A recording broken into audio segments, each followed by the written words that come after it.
We Are Who We Are Not. An original short story by Charlie C.C. Thomas. March 2nd, 1983. Harry Lewis drove through the northern edge of the Appalachian wilderness, taking the new two-lane that carved the old woods like a burn. He found his wife, Mary, as she read her latest novel and smiled at the little expressions she'd make. He returned to the road, chuckling as his sons and daughters' play teetered close to a fight. He checked on them in the rear view, no harm done yet, and the luggage behind. They'd planned the trip to Mary's folks' place months ago. He told the mayor they needed to get away for a while, that her family had been asking after her, and he approved. But that wasn't this trip. This was 2 months early. This was packing the night before without telling the kids. This was leaving at 2 a.m. so no one could stop to ask where they were going, so it couldn't get back to the mayor until it was too late. His smile faltered as he found the road again, hands tightening on the wheel as he swallowed but forced the smile back on. He ignored the sweat on his temples as his wife brushed his shoulder. He didn't dare look her in the eye, not with the knot twisting in his gut, but she knew to speak anyway. We'll be all right, Harry. It was low, so Henry and Lucille wouldn't hear, but he couldn't decide whether that was better or worse. He just nodded, eyes flitting around the woods for... he didn't even remember anymore. That's what the mayor does, he thought. Not anymore. Not when they're so young. Daddy, look! Lucille shouted, making his head jolt back, then sideways to find where she pointed. Deer. A herd of does and stags eating clover. Harry shivered, hands aching on the wheel as he followed them, foot lightening on the gas as he approached. One of them twitched its ears, then lifted its head at them, mulling the clover like a cow before it stopped, and stared. Harry swallowed, staring with the rest of his family as Mary gripped his knee like a vice. They passed the herd with the lone deer following them, with head on a swivel. He slowed at the four-way intersection ahead but never stopped, eyes flicking between the road and deer in the rear view. Mary watched in the passenger mirror. The children looked back over the luggage, complaining they couldn't see well. The deer, every last one of them, lifted their head in perfect unison and, no matter the position of their body, turned to look at the car. They stared with glittering black eyes, unblinking, jaws still, ears forward. They stayed so still they could have been statues. A cold breath fell down Harry's back as he floored the gas. The whole car lurched, tires spun and screeched.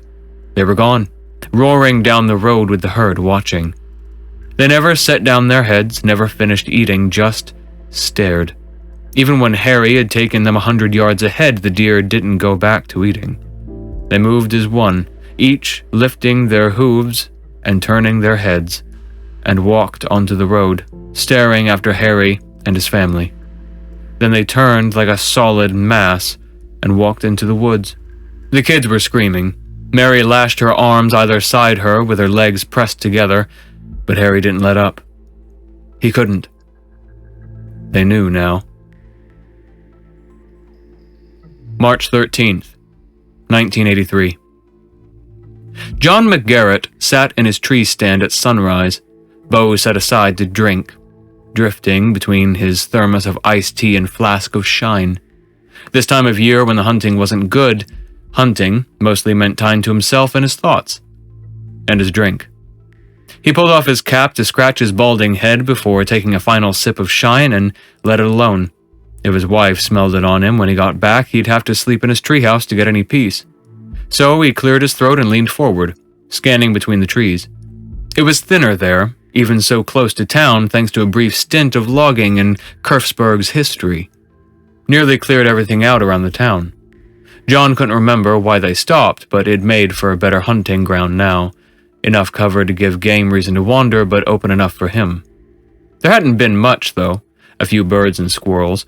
He'd spotted an old black bear once, but he didn't dare take on that with a bow. No, now there was nothing. He squinted a moment, focusing on the distant smudge of a doe. He looked through his scope, not just one, but a whole herd. Then he furrowed his brows at the stag's antlers. They should have fallen off by then. But he didn't think too long about it, picking up his bow and setting sights before he pulled back and froze. He let the string rest and unnotched the arrow to re-look through his scope. A doe picked up her head, tongue hanging out the side of her mouth as she looked back at her haunches and walked backward. Her steps were stunted like a newborn fawn, but after a few, she walked backward naturally as if it were forward. Then another doe took it up, and a stag, until half the harem walked backward with their heads swiveled around. The other half stumbled on shaky legs, trying to move forward or sideways like crabs. Some of their heads pointed straight up to the branches as they let out low calls. Others' necks bent in backward arches until they looked behind them, but walked forward, ears twitching as their hooves planted firm and sure in the undergrowth. John swallowed and sat back, hands shaking. Then movement caught him on the edge of the window, and his eyes found it, head frozen on instinct. His mouth fell ajar as another herd wandered in front of his stand, stopping to bleat and watch the other group in the distance. They called between one another for a few minutes before John nearly soiled himself. The stag in the front barked before everything went quiet and his hind legs buckled. He convulsed, then jerked up onto his hind legs, teetered a step, and slumped forward awkwardly. He stood like a bird, back bowed and forelegs straight down in front as he corked his head and walked. Step by jerky step, the stag walked between the herds as the rest of the deer twitched and contorted. Some bent their necks like the first, others reared up like the stag, some did both, walking backward on their hind legs with necks snapped near in half. John shook and gasped. He slapped his hand over his mouth and stared with wide, wet eyes as the deer, silently stalking between the trees, froze into statues. The air died. The other animals were gone. The silence rang in John's ears. Then the herd, before his stand, quirked their heads and swiveled up, as one, to stare into his blue eyes. He lunged for his bow, knocking, pulling, and loosing before he could think. The arrow hit its mark, the stag's side, and he reared his head in a strange cry. It was high like an elk, but low at the same time, almost gritty like John's own yell. Before he could wonder after it, he'd knocked and loosed another arrow, striking a doe in her eye. She dropped with a thud, and the herd swiveled to face the stand, lips peeled back and faces contorted, almost like angry people. John knocked another arrow, but the herd lunged with weird calls and reared on their hind legs to claw at the bark of the tree. He jumped up and backed into the rear wall, gulping as he looked down at the hatch of his stand against the trunk. They couldn't climb. Deer can't climb. But then the other herd rushed his stand, backward and sideways with cracked necks, and leapt with alien voices. Slurred gurgles came from all their throats, like they knew what they wanted to say but couldn't make words. Then they pounded on the hatch, and John screamed. He stumbled, almost fell into a wall, before he leaned out the window, wide-eyed and gasping as the deer climbed over one another. They piled into layers around the trunk, hooves breaking down the middle as they reached for him, gnashing. The door thudded.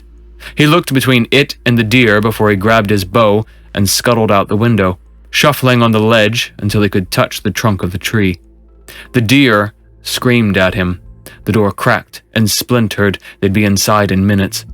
He looked around, panting, weeping, then looked down at the mass of deer, twisted and screaming garbled noises. He swallowed. There was nowhere to go but down. But down was 20 feet high, and he wasn't a young man anymore. He shut his eyes, flinching at the pound of the door before he cursed himself and jumped. His mouth opened in a silent scream. He landed almost perfectly and rolled, but gasped at the snapping fire in his left ankle. He sprawled out for a second before lurching up to grab it, then remembered the deer and grabbed his bow. He pushed up as the mass of flesh screamed, then as one caught sight of him. Every head turned in unison and growled. He trembled, spun, and ran in a gimping gallop for his truck. He refused to look as the deer screamed half-words, refused as their mound collapsed with a rain of thuds and squeals. He ran. He panted, high and strained, as he fought the searing pain in his ankle with every step. He pushed harder as their hooves beat the ground, screamed as they got closer, and fell on his face when one kicked his back. He screamed, scuttling over the ground, clamoring to run when a hoof clapped his spine. The air rushed out of him before something turned him over and left him face to face with a snarling stag. It gurgled something, mouth stretching around the sounds, but none of it was right. There were no words, only the anger in his blazing blue eyes as he reared up on his hind legs and brought down his hooves, over and over, even as blood slung from the arrow buried in his shoulder. It screamed as it beat John louder and louder, deepening, becoming more familiar with each blow until it slurred something John didn't have time to hear as the final strike fell with a crack and splat.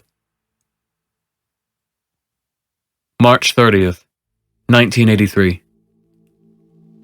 Luke McGarrett was the youngest of his friends, Mike Archer and Bill Ludson, by a year, and they never let him forget it. He was always the butt of their jokes and the victim of their pranks, all good-natured of course, but still something that weighed on him after 5 years of jovial torment. Today was good though. With school done, they'd raced from their homes to explore the woods, leaping more than one fence and ignoring a scolding on the way. Exploration wasn't quite the right word, though. They'd been in those woods all their lives. But Luke appreciated the solitude of the trees with his friends. It kept him away from home. He figured troubles were common for teenagers, but it felt like something else. There was something no one talked about, made them act off for 2 weeks, his parents. They didn't even talk with their friends anymore, told Luke to keep clear of his, the cops, everyone. He'd laughed in their faces at that. They were troublemakers, but Sheriff Brady knew they'd never do anything serious. The trio walked together, telling jokes and stories as they wove between the trees and wandered deeper until Luke found a brook. Small, clear, and cold, bridged by felled trees. Mike nudged Luke. "Dare you to walk across." Luke snickered and nudged him back. "What for?" "Chicken?" Bill asked as he came around and set his foot on the base of a felled tree. He set his hands on his hips and posed like a captain before laughing. Luke rolled his eyes, shoving Bill aside as he jumped onto the log. He looked back at his friends, goading him on, then further out to the roofs of town. He smirked and rushed forward, slipping once but catching himself as he laughed and leapt to the other side. Then he kept going, shouting over his shoulder, "Bet you can't catch up." "You little... We can, so!" Bill shouted back with a laugh before their footsteps pounded. There was a splash and groan before Mike cursed and sloshed through the river. Luke barked a laugh and spun around to catch sight of Mike soaked through and Bill charging after him, smile splitting his face. Luke laughed and whirled back around, picking up speed. Bill would tackle him if he caught up. "Can't keep up, Bill." "Can too, you little turkey." They laughed before Luke called back. "Never could match me on track. How you gonna catch me?" "But I can," Mike shouted, dragging out his voice at the end in a breathy yell as he bolted past Bill. Tingles ran up Luke's back as Mike closed the distance. He looked back. Mike was just a few feet away, and smirked. He leapt up, caught a tree with one foot, and launched sideways.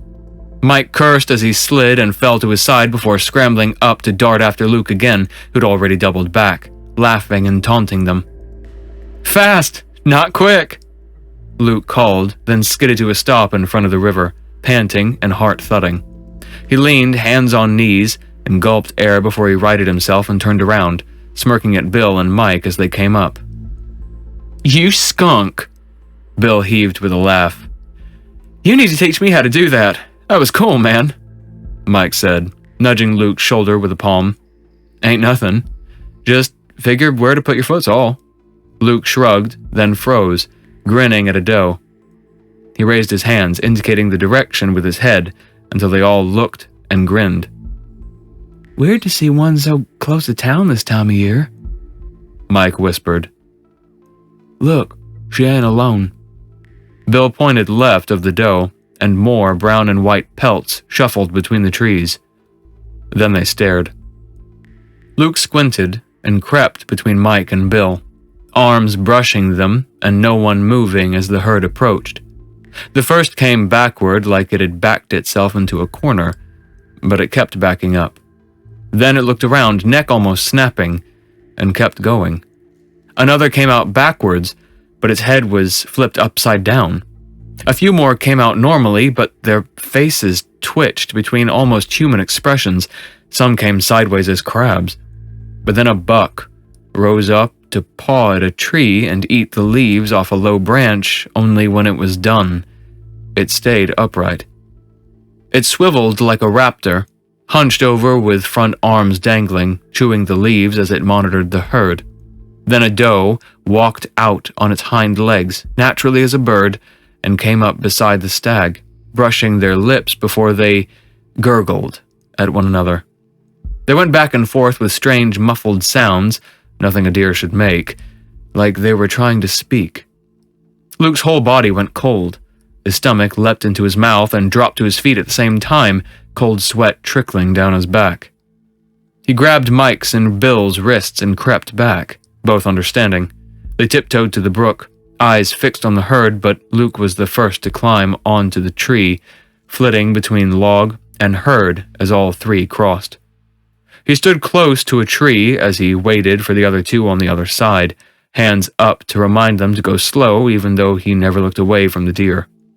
His mouth well open and throat shut around a whimper as more emerged from the woods. Dozens, walking backward and sideways, their necks twisted and bent, some on their hind legs, some on all fours, but a few were even worse. Luke swallowed vomit as the herd stretched out across the brook, some with faces.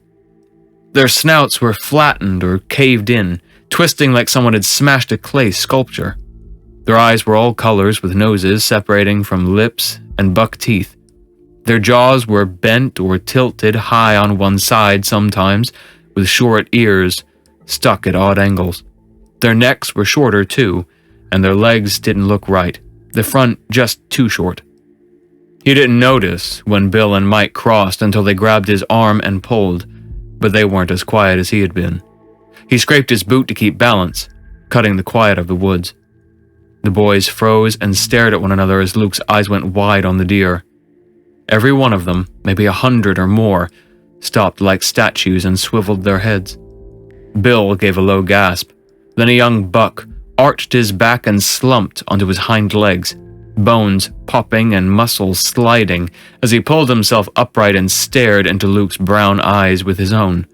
He let out a garbled string of sounds and raised a front hoof, yelling from his squashed face, jaw so tilted he couldn't even open his mouth all the way. In a blink, the world rushed around Luke. His feet pounded the ground, leaping between the trees as he wheezed. Mike and Bill were somewhere behind, calling out for him, but he could barely hear over the ring in his ears and the stampeding herd, garbled voices almost words now. He cried and pushed harder for town, not stopping when Bill screamed and gurgled and went silent. He didn't stop as Mike yelled, cursing the creatures, before he beat a path sideways. It didn't matter. Nothing mattered, just safety, the town, home. Luke's wide eyes stung from wind and tears, but he didn't scream. It never even occurred to him. There was only the running and the roaring herd behind him. Then Mike shouted from somewhere ahead and left. He cursed and whimpered, then screamed, one guttural pleading scream that died with a wet thwack. Luke gagged, swallowing the bile to breathe and run, always run, never stop before something scraped the earth behind him.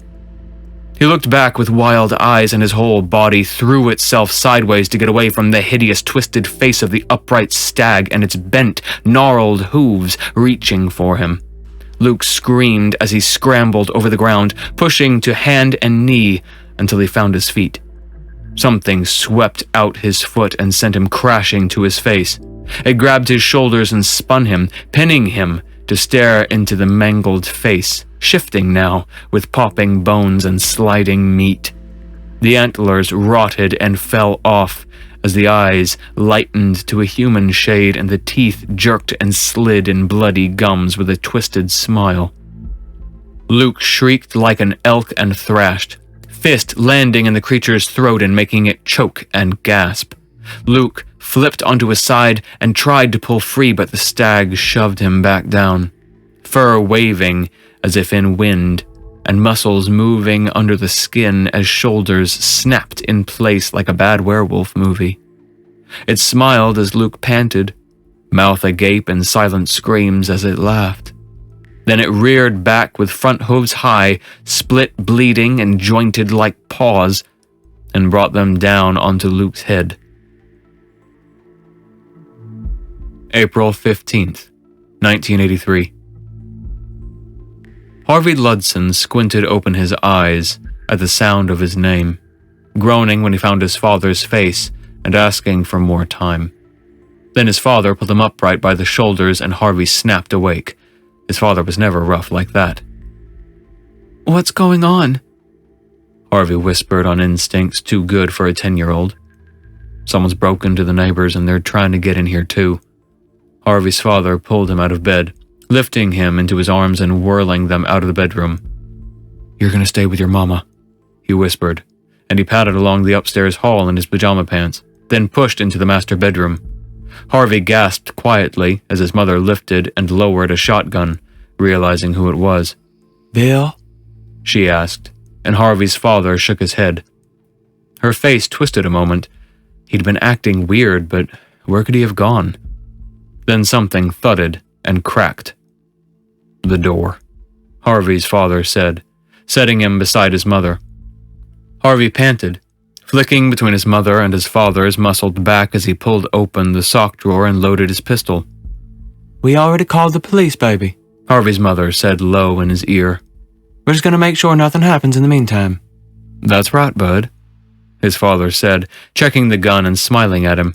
He closed the distance, kissing his head before he went to the door. "Stay with him. I'll take care of this." "Joe." Harvey's mother rushed up with something else in hand, a huge knife. "Just in case." He took it, kissed her, and quietly pulled open the door, shutting it behind him to creep down the hall and stairs. Harvey's mother breathed a minute, then straightened and returned to her son, taking his shoulder with the barrels pointed away, forcing him to look in her eyes. "We're going to be all right, baby." She smiled the way she did when she was scared. Harvey swallowed and nodded, heart pounding as sweat broke on his face. He nodded again and flicked to the door. "Is Dad going to be okay?" She nodded, her smile getting worse. "Of course he is. And if anything happens..." She lifted the shotgun. "Your mama will take care of it."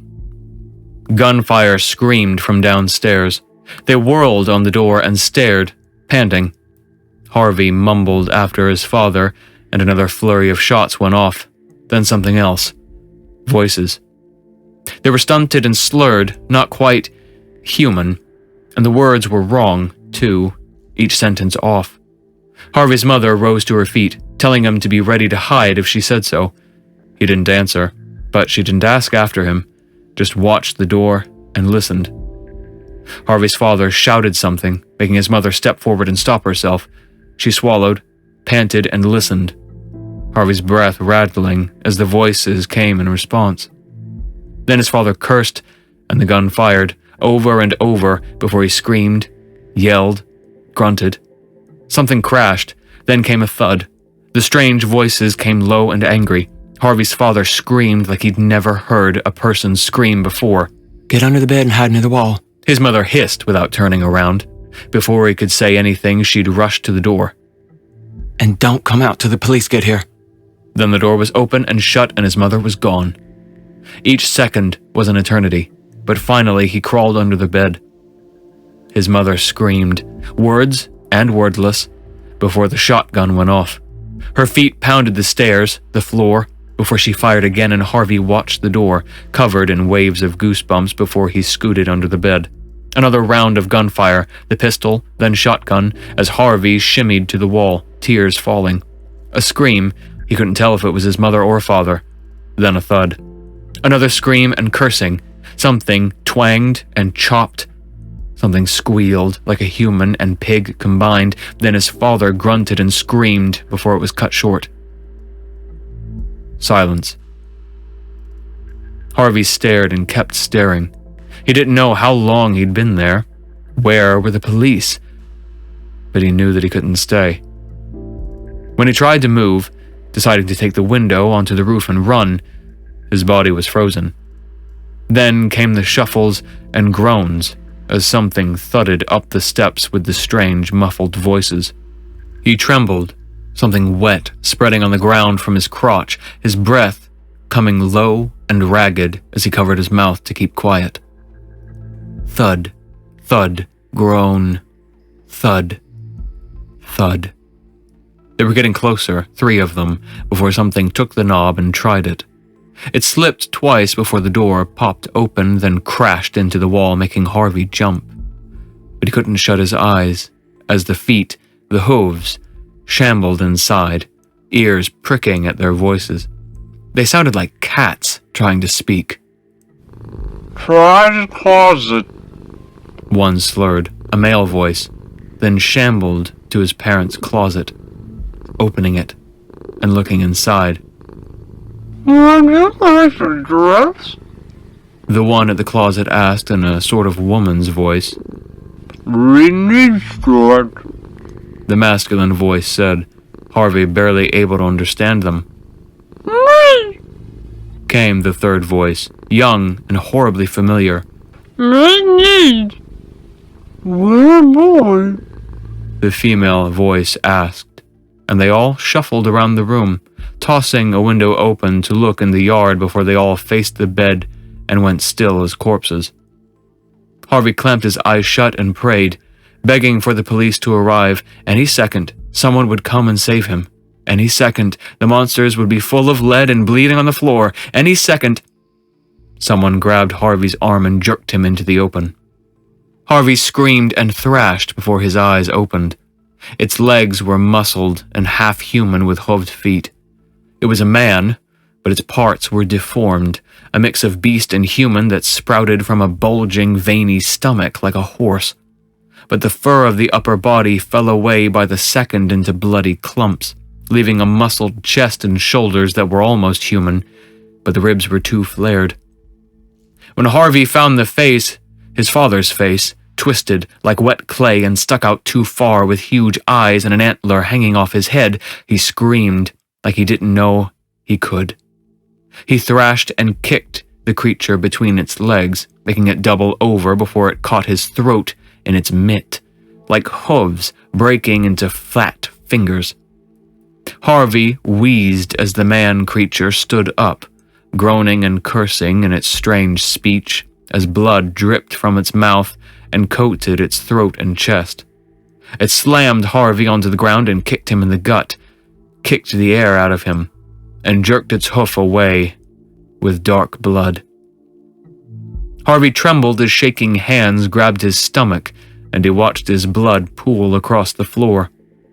Then something was on him, dragging him away from the bed and flipping him onto his back to straddle him, no bigger than himself. It grabbed his throat and forced him to look up into its eyes, one brown as a deer, the other hazel like his own. Then it smiled, the jaw crooked and body as much a Frankenstein mix as the bigger one from hoof to face. But the longer he looked into the face, the more he saw it change. Bones and flesh sliding together, crunching into a familiar shape that made him gurgle a scream. The creature smiled and crashed its head into Harvey's with a splat, covering its face in blood until the world went black. April 23rd, 1983. Andy Taylor clutched his young daughter to his chest, wife's hand shackled in his as she locked arms with their teenage son, Hugh. They bolted out of the chaos of the streets to the alley behind Renee's Grocers and stopped on the opposite corner. Andy set his daughter Jessie in front of his wife, finding Hugh's eyes before his son nodded, and held his shotgun at the ready, keeping watch of the rear. Andy pressed against the wall and inched a single eye around the corner and waited. No one was in the alley, but the street was just as chaotic as they'd left it. The sun was high and the wind was dead, but everyone in town ran screaming or fought. Blood splattered the roads beside oil and antifreeze from a dozen crashes. The animals had enough sense to flee, even the bugs were gone, but those things that came from the woods, they roamed everywhere. Upright things, with bent legs and broken hooves, covered in splotchy fur with deformed arms and chests, stomachs bulging, and faces like they'd been crushed.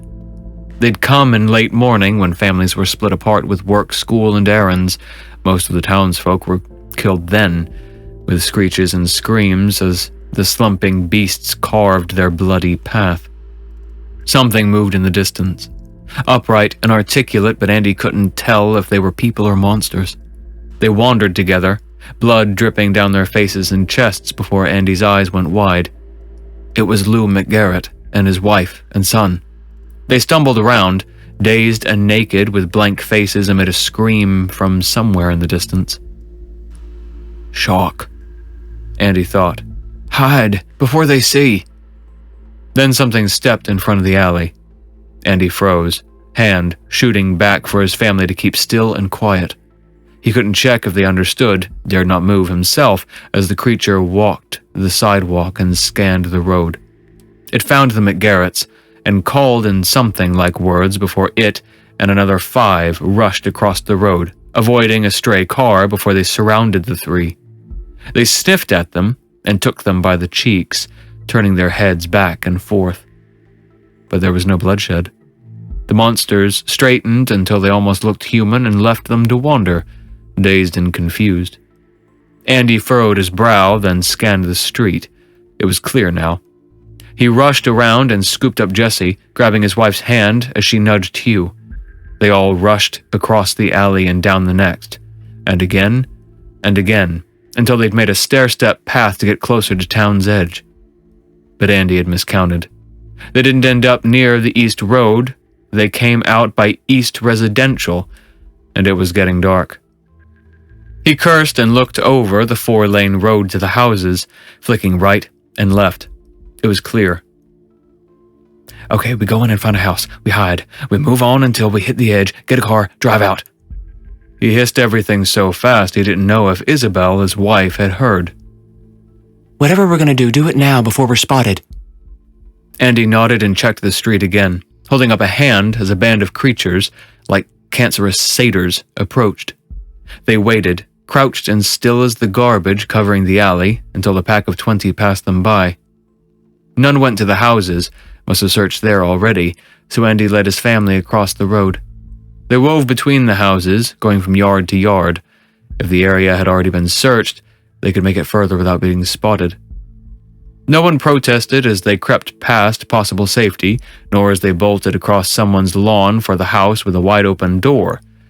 They filed in, only stopping when Andy turned to find Hugh dragging behind, staring at a neighboring house. He followed Hugh's gaze to drawn curtains and rushed down, pulling him inside with a hiss. "What was that?" Andy whispered as he shut the door. "I'm sorry, sir, but I thought I saw something in the window." Andy's blood went cold. "What did you see? One of them? Are we safe here, son?" "It wasn't that," Hugh said quickly, then looked around. "It looked like Bill Ludson. Maybe his paw?" Andy peeked out the window near the door. "That is their house. You sure it wasn't one of them?" The son nodded. "But why? Why leave them alone?" Maybe they were all out and rendezvoused back home, Isabel said, clutching Jessie.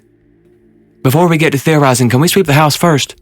Andy blinked and nodded, readying his pistol as he and Hugh checked the house, Isabel staying behind to guard Jessie with her gun. It took too long and they made too much noise at too many scares. but it and the street were empty. They raided the kitchen and brought everything up to the attic, what had become a converted bedroom office.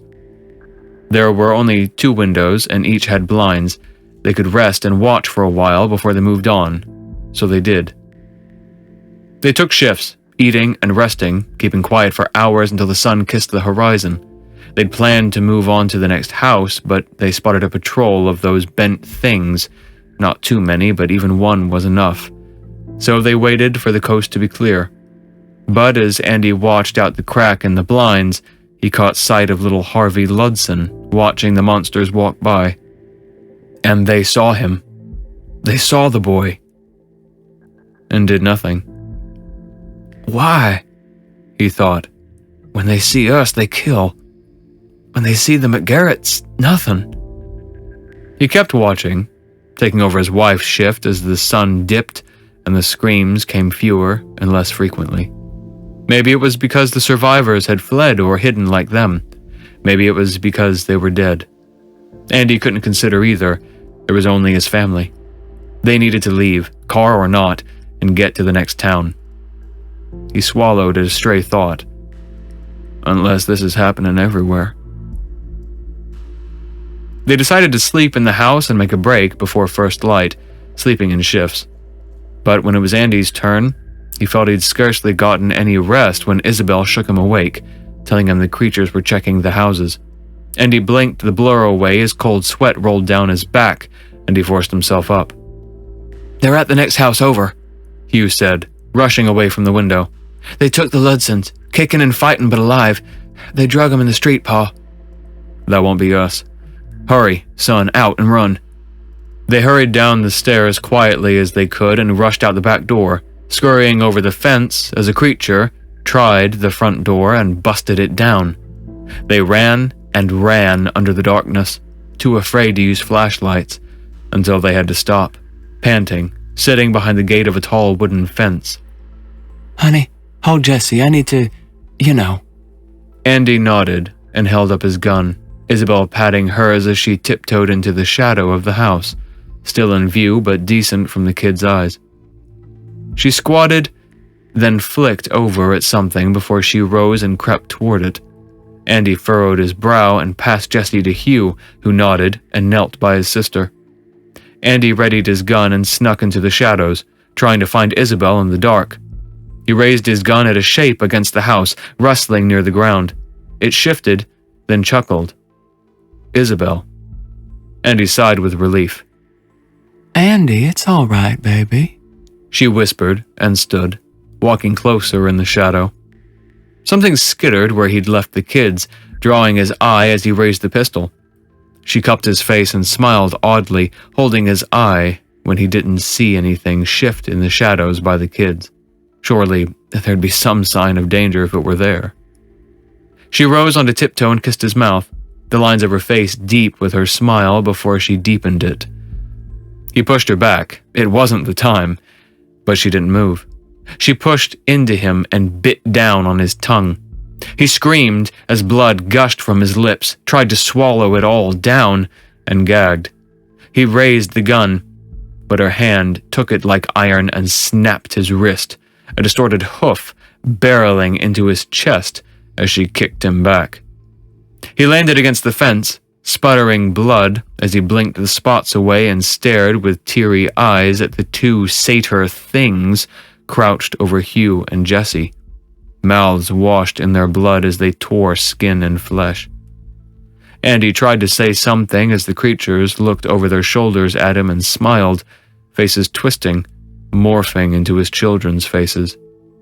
Then he looked up, and the thing posing as Isabel stepped into the light, bent legs cracking into something almost human, chest breaking and sinking as her breasts crawled up her body to sit in their correct positions.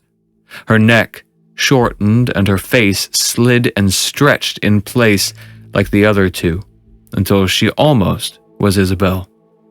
Mouth, throat, and hands covered in crimson. Andy coughed and sputtered, gasping and coughing harder as blood replaced the air.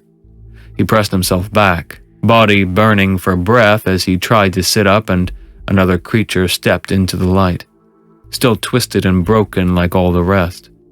It was a freakish amalgam of human and stag, antlers gone and snout punched flat with too long a neck, and shoulders and chest not quite the right shape.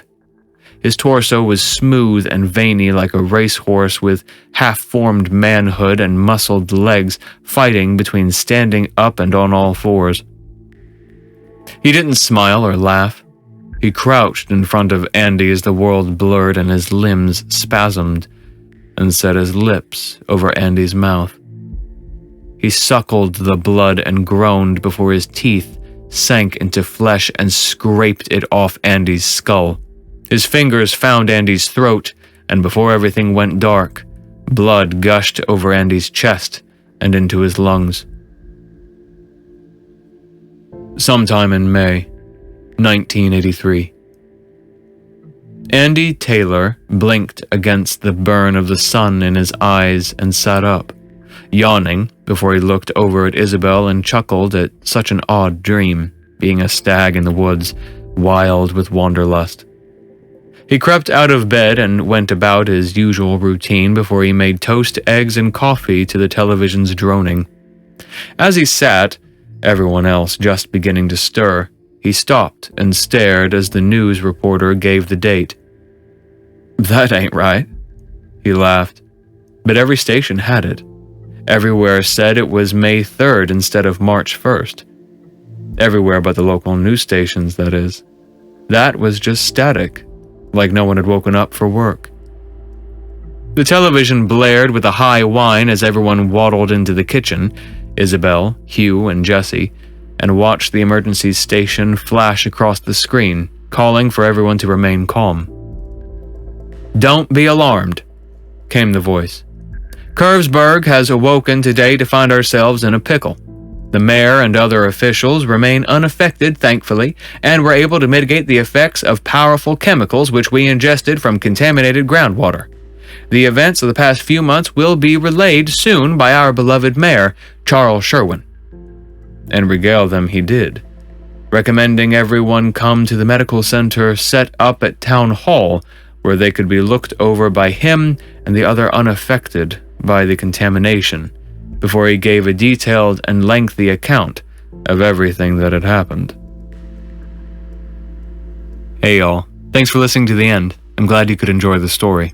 And if you did like this story, then giving it a like, a comment, subscribing, sharing are all great ways to let me know.